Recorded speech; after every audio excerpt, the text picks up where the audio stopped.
আজকে আমি শেয়ার করব এই লাল লাল দুর্দান্ত দেখতে আলুর দমের রেসিপি। আলুর দমটা খেতে এতটাই দারুণ হয়েছিল যে রুটি, পরোটা, লুচির সাথে ভীষণ ভালো লাগে এবং বানানোটা খুবই সহজ। এই রেসিপিটা একবার ফলো করে আলুর দমটা অবশ্যই বানাবেন। আলুর দম বানানোর জন্য আমি আলুগুলোকে আগের থেকে সেদ্ধ করে নিয়ে ঠান্ডা করে নিয়েছিলাম। আলু সেদ্ধ করে যদি ঠান্ডা করে নেন তাহলে কিন্তু আলুর দম বানানোর সময় আলুগুলো ভেঙে যায় না। সেদ্ধ করে ঠান্ডা করার পর আমি আলুগুলোকে ঠিক এই রকম দুটুকরো করে কেটে নিয়েছি। এখন তেলের মধ্যে ছেড়ে দিচ্ছি এবং নুন, হলুদ, লাল লঙ্কার গুঁড়ো দিয়ে খুব ভালো করে ভেজে নেব। যেহেতু আমার আলুগুলো একদম ঠান্ডা করা ছিল তাই জন্য এই সময় নাড়াচাড়া করার সময় দেখুন আলুগুলো কিন্তু ভেঙে যাচ্ছে না। ঠান্ডা করার এইটাই একটা লাভ। আর তারপরে লাল লাল করে ভেজে আমি তুলে রেখে নিচ্ছি। এখন কড়াইয়ের মধ্যে তেল গরম করে ফোড়ন দিয়ে দিলাম একটা শুকনো লঙ্কা আর একটা তেজপাতা। আর তারপরে কুচি করে রাখা পেঁয়াজ এখানে দিয়ে দিলাম। আমি এখানে মাঝারি সাইজের দুটো পেঁয়াজ ব্যবহার করেছি। আর তারপরে দিয়ে দিলাম 1 চামচের মতন আদা রসুন বাটা। আদা রসুন বাটা আর পেঁয়াজটাকে একটু ভাজা ভাজা করে দিয়ে দিলাম টমেটো।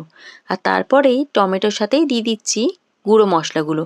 বেশি গুঁড়ো মশলা, বেশি কিছু নয়। নুন, হলুদ, লাল লঙ্কার গুঁড়ো, কাশ্মীরি লঙ্কার গুঁড়ো। আর সাথে দেব আমার এক রেডি করা মশলা। এই মশলাটা আমি বাড়িতেই রেডি করে নিই।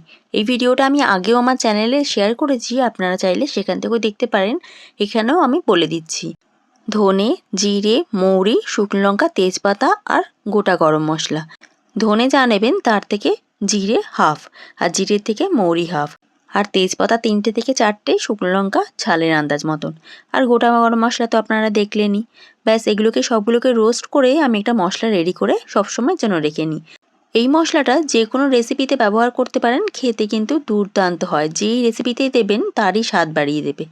এই মশলাটা আমি এখানে 2 চামচের মতন দিয়ে খুব ভালো করে নাড়িয়ে চাড়িয়ে কষিয়ে নিচ্ছি।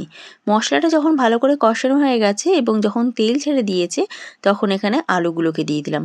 আর আমি দিলাম কিছু ফ্রোজেন মটরশুঁটি। মটরশুঁটি যদি আপনারা এমনি মার্কেটে অ্যাভেলেবেল পান সেটা কিন্তু একটু সেদ্ধ করে দেবেন। আমি যেহেতু ফ্রোজেন দিয়েছি তাই জন্য আর আগে থেকে সেদ্ধ করার দরকার নেই। আর তারপরে নাড়িয়ে চাড়িয়ে একটু জল দিয়ে দিলাম। খুব ভালো করে নাড়িয়ে চাড়িয়ে আমি এখানে ঢেকে কিছুক্ষণের জন্য ফুটিয়ে নেব। আলুটাও প্রায় সেদ্ধ করা আছে, মশলাটাও কষানো আছে, এখানে বেশিক্ষণ ফোটানোর দরকার নেই। 5 থেকে 7 মিনিট ফুটিয়ে নিলেই হয়ে যাবে। তারপর ঢাকনা তুলে ওপর থেকে ছড়িয়ে দিলাম সামান্য চিনি এবং গুঁড়ো গরম মশলা। চিনিটা সম্পূর্ণ অপশনাল, আপনারা চাইলে এটা স্কিপ করতে পারেন। ব্যাস রেডি আমাদের এই আলুর দম। খেতে দুর্দান্ত হয়। রেসিপিটি ভালো লাগলে অবশ্যই আলুদমটা একবার বানিয়ে বাড়িতে খেয়ে দেখবেন, আর ওই মশলাটাও রেডি করে দেখবেন। আর কেমন লাগলো আমাকে কমেন্ট সেকশনে অবশ্যই জানাবেন।